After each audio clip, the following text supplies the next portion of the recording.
Many have said the MCU started to decline in quality after Avengers Endgame. While I do agree that's when it started, I view it more as a correlation rather than a causation.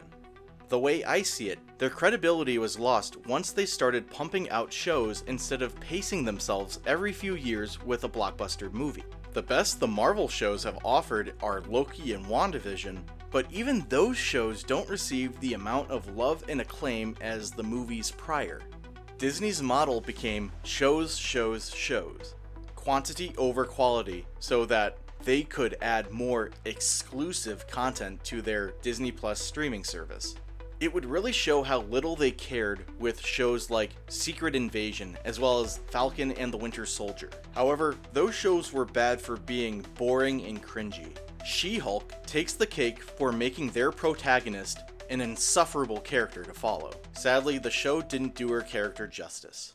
But what if I told you there is an A24 movie that came out in 2024 that did She-Hulk better than She-Hulk? This film is none other than Love Lies Bleeding.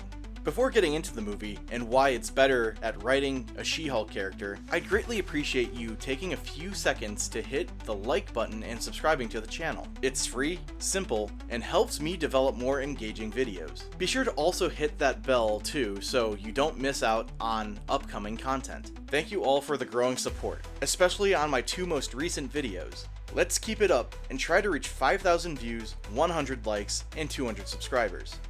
Okay, you've heard enough of my spiel. With that, let's jump in. Around the start of 2024, a new movie starring Kristen Stewart and Katie O'Brien released in theaters, and I remember hearing a bit of mixed reviews at the time. Although mostly positive, certain elements of the film weren't received as warmly from a portion of the general audience. I decided to check it out for myself and craft my own opinion of it. Believe it or not, I discovered Love Lies Bleeding would become one of my favorite movies that I saw in 2024. It's also my favorite movie with Kristen Stewart, and I had some reservations about her at first. It's not exactly fair to paint her as a bad actress based on her Twilight career, since most of the blandness her character evoked falls onto the writer. I'd put her in a similar camp to Hayden Christensen, where their acting for certain franchises was shat on when viewers should have pointed that frustration at the people responsible for greenlighting those scripts. I remember Kristen's minor role for Into the Wild displayed much better acting compared to her blank slate character in Twilight.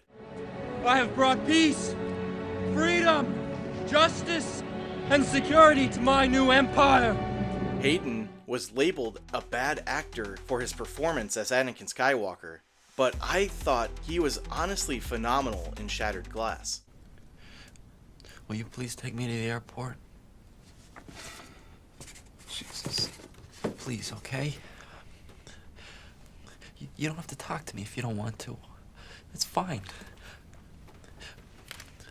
But I can't be by myself right now. Okay, I'm afraid of what I'm gonna do. I can't get there by myself. Also, the Star Wars prequels are such a fucking meme with a lot of goofy ass dialogue, so I find it hard to point a lot of the blame at Hayden. They are still coming through. This is impossible! You were right about one thing, Master. The negotiations were short. There's always a bigger fish. Where are you taking us? To Coruscant. Coruscant, that doesn't compute. Wait, you're under arrest. This is where the fun begins. I shouldn't. Do it. Ray shields. Wait a minute. How did this happen? We're smarter than this. Apparently not. The lightsabers will make a fine addition to my collection. Did you ever hear the tragedy of Darth Plagueis the Wise? Hello there. The Senate will decide your fate. I am the Senate.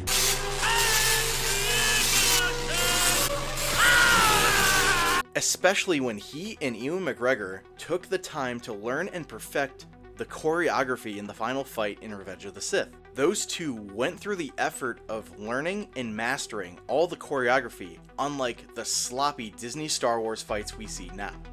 But I digress. Like I said, I wasn't sure what to expect from Kristen since I only saw her in the handful of Twilight movies I watched and her small Into the Wild role. I was very pleased with her performance and hope audiences will be more accepting of her in future roles following this performance. It was a joy to see her bust out those acting chops for this twisted, romantic, dark comedy?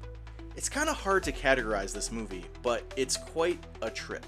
Many of you are probably wondering right now, you're talking about this A24 movie, but what does it have to do with She-Hulk? Well, that involves Kristen's co-star, Katie O'Brien. But to delve into Katie O'Brien's She-Hulk character, I'll have to throw in a spoiler alert for Love Lies Bleeding. I highly recommend you watch the film if you haven't seen it yet. The film is currently streaming on Max and is on HBO as well. Go to one of those platforms or rent it, and then come back to this video once you're done. Alright, I'm gonna dive in now. You've been warned. So, Katie O'Brien's character, Jackie, is an ambitious bodybuilder that falls in love with Kristen's character, Lou, who works as a reclusive gym manager. Lou's family is in a pretty fucked up situation with her dad basically being this crime boss and her sister suffering from domestic violence stemming from a mulleted Dave Franco. One day, Dave's character beats Lou's sister to the point of hospitalization, and Jackie goes with Lou to visit the sister. The dad makes an appearance and says it's best for the authorities not to get involved, leaving Lou to feel helpless in saving her sister from her abusive husband. At this point of the movie, Jackie has started to inject herself with a lot of steroids, and the roid rage starts to hit her. Seeing her girlfriend in such distress, Jackie takes Lou's truck keys as she's grieving and drives herself to Dave Franco's house. When he gets home, a roided up Jackie greets him with a deadly ass whooping. Shut the fuck up! What the fuck?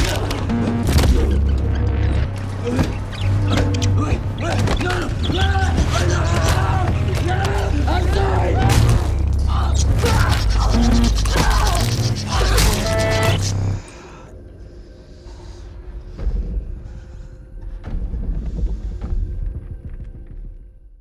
The steroids and rage cause her to beat the abusive husband's head into a coffee table until his jaw detaches from his mouth. There's quite a surreal shot after she kills off Dave Franco where Jackie grows into this massive hulking figure. This scene alone made me realize Love Lies Bleeding created a She-Hulk character through Jackie.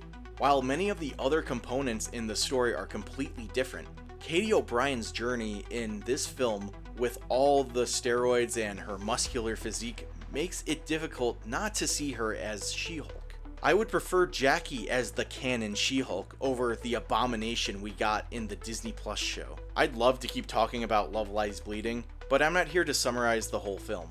The movie is so much more than just an off-brand She-Hulk movie, and I'd recommend it over most of what Marvel has released recently. With that said, I'm gonna touch on a bit of the She-Hulk show before this video gets too long-winded. Whether it's Star Wars or their Marvel shows, Disney has made it a slog and a chore to consume their content. Daredevil Born Again is a nothing burger, Acolyte is an idiotic cringe fest, and the same applies to She-Hulk. Like seriously Disney, at least make something fun to watch. To those who say viewers don't like it because they are racist, sexist, and all types of ists, just know you're defending the biggest ist conglomerate in the entertainment sector. This is literally the company that stuck John Boyega in the background of the Chinese Force Awakens poster.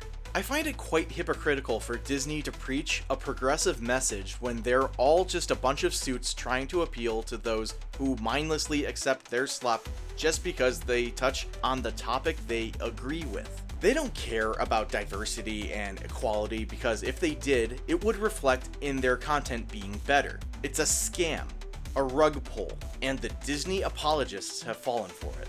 Love Lies Bleeding is an example of a studio doing it right, a lesbian relationship that goes beyond a suit injecting themselves like, hey look, we have a gay character, look at us, we're such saviors, what would you do without us? All this ranting's to say that in so many different variables, Love Lies Bleeding did She-Hulk better than She-Hulk. But what do you think? Could Disney learn a thing or two from Love Lies Bleeding next time they attempt fleshing out She-Hulk?